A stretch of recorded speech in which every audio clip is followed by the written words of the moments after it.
Hey guys, it's Samira here from Hobby Quest, and today we're going to be building the Mustang P-51. This is a really fun and exciting plane, and it's easy to build. So we're going to start off with our packet. We have our Mustang P-51 packet, which you have probably received in the mail already. So we're going to just take our supplies and open them.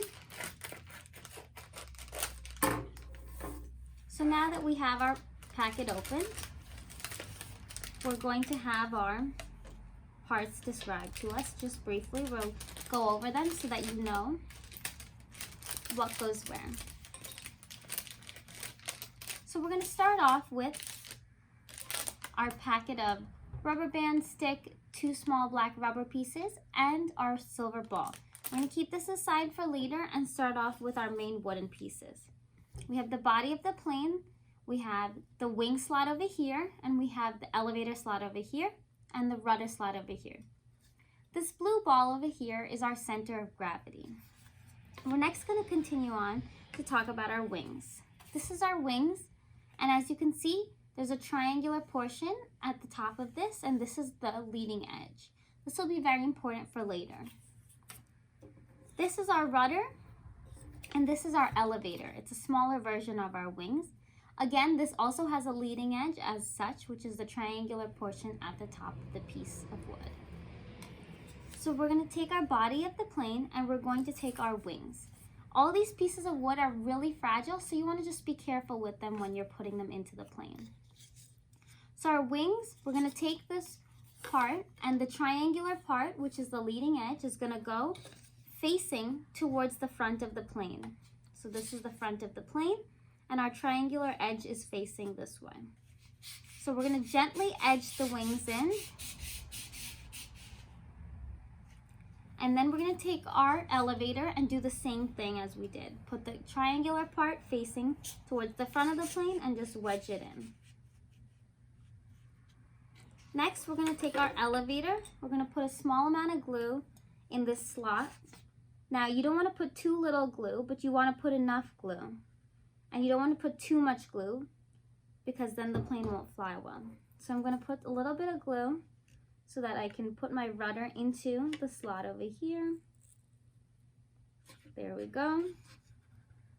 Now you got to be careful when pushing this down because it's very easy for this part of the plane to break. These thin pieces of wood are very easily broken.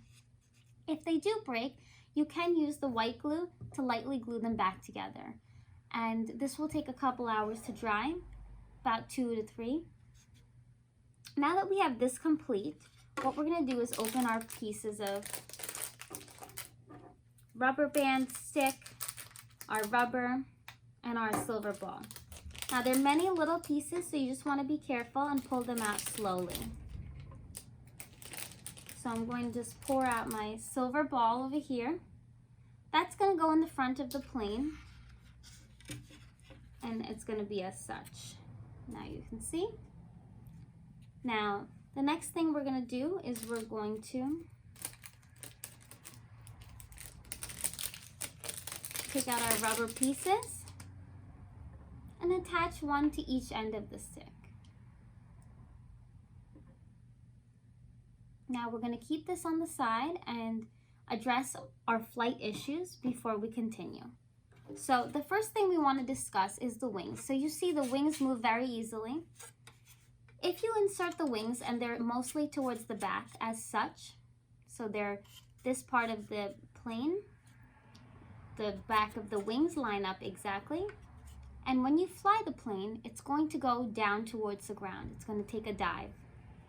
Now, if the wings are all the way in the front up here, as such, then the plane is going to go upwards and stall and kind of make a wavy motion, and we don't want that as well because a plane never flies bumpy, like unless you're going through turbulence, but it's usually a smooth flight, correct? Now what we want to do is experiment a little bit with this plane. We want to fly our plane with it towards the front to experience the plane going upwards and then diving down. Now, we also want to fly our plane with the wings towards the back, like I described before, and see it go diving to the ground. Now, to have the plane fly perfectly straight and glide through the air nicely, we want to have the wings in the middle of the plane. Now, you're going to test this out. It could be a little bit to the front here. It could be more towards the back. You're just going to test it out, and then once you adjust the plane accordingly so that it's either towards the front or to the back, and then you fly it and you see that the plane flies perfectly straight, you're going to take a marker or a pen or pencil and lightly mark this position. So you don't want to mark too hard because it will break the plane. So I lightly marked here on my plane that this is where the plane flies perfectly straight.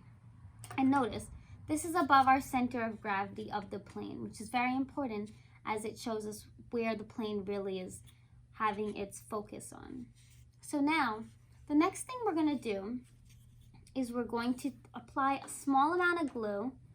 We're going to just put a little glue on this plastic here, and we're going to take a little bit of glue and put it on our finger. We don't want too much because then it'll weigh down the plane and won't fly as well. We're going to apply a little bit on this side to the wings, where the wings meet the fuselage, which is the body of the plane, on each side. Now again, we're going to just put our elevator in the back accordingly in the middle of the plane. We're going to test this out now to see if it's better in the front or if it's better in the back, but it ideally should be somewhere in the middle of the plane. So now, since it moves so much, we're going to take our finger, put a small amount of glue on it, and just glue this on as well. This will take about 2 hours to dry, and in that time, you can learn some more about our planes. Now, you want to make sure that when you look at this plane, this wing and this elevator are parallel to each other. That's very important because symmetry is essential in flying a plane. If it's crooked as such, then the plane won't fly well. So it's very important that you notice that these two parts are parallel to each other. Now, what we're going to do is, since this is a slingshot plane, is we're going to take our stick, our wooden stick, which is going to be our slingshot, and we're going to take our rubber band and droop it on top as such. Now, what I'm going to do is I'm going to take my 2 fingers, go through this end of the rubber band, and grab the other end of the rubber band as such. So I'm going to grab it, pull it, and just tighten it. So just lengthen it so it tightens, and it looks like this. So you can always end up tightening it a little just to make sure it's in the right spot. So now, what we're going to do is I'm going to show you how we fly it. I'm going to keep my wet plane to the side and wait for a few hours before using it. I have my dry plane over here, and what I'm going to do is I'm going to attach the rubber band to the bottom where the small little crease kind of hook is. So you attach your rubber band, and then you're going to hold the stick out, and then you're going to release, and then your plane is going to fly. And now, the more rubber band you use, the more it will fly. So if you can see here, if I stretch it more, then it will fly farther. And there we have our Mustang P-51 plane. I hope you enjoyed building this plane with me, and have a great quest.